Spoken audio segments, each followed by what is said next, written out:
انواع واسعار مش موجوده غير عندي الحمد لله بفضل الله. لازم تعرف ان انا عندي حاجه محترمه جدا وجميله جدا، والاسعار ان شاء الله باذن الله كويسه. واهم من ده كله لازم تعرف انا ما عنديش مصاريف على الورق، مفيش مصاريف اداريه، مفيش فلوس بتدفعها تاني، الجواب بتاخده معتمد مختوم ختم الناس، تقدر تطلع ترخص على طول. اول حاجه لازم تعرف ان شاء الله باذن الله يبقى جاهز بكره ومجمعه، عشان كل مجمع ان شاء الله طلع. وده عندي الفجوري ال 26 النيكل البصمه، 43000 جنيه ان شاء الله باذن الله، متوفر منها كميات لاي حد محتاج. الضايق الاستيراد 39750. طبعا السعر ان شاء الله باذن الله مش موجود عند حد، في ناس مش موجوده عندها المكن اصلا، ولكن بقول لك الحاجه موجوده، تقدر تيجي تستلم، مفيش ولا مصاريف اداريه، مفيش ولا جنيه بتدفعه تاني. 39750.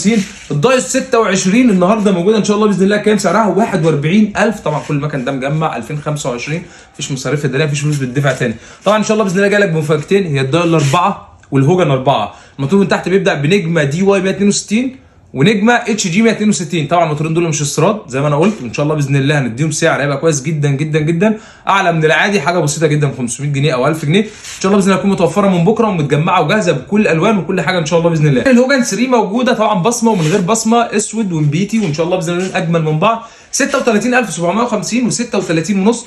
ولازم اعمل لك مقارنه عشان ناس كتير طلبتها مني ما بين الضايق 26 والفجور ال 26. قلنا كل دفعه بتنزل عند ابو حبوه الحمد لله بفضل الله تبقى نازله انضف من اللي قبلها. والتروسيكل عنده حاجه محترمه جدا، يا ريت اللي محتاج تروسيكل ياخد نظيفه جدا. التروسيكل بالكامل استيراد، التروسيكل بقى حاجه كويسه جدا، وسعره يعني عايز اقول حاجه، السعر لو قارنته بالتاني اي تروسيكل تاني بدون ذكر اسماء هتلاقي سعره جميل جدا، وفي نفس الوقت خاماته نظيفه جدا جدا ومشي معاك الدنيا.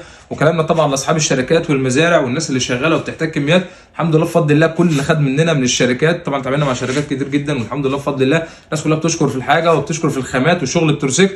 وان شاء الله باذن الله باذن الله هننزل لكم دفعه جميله جدا وهنجمع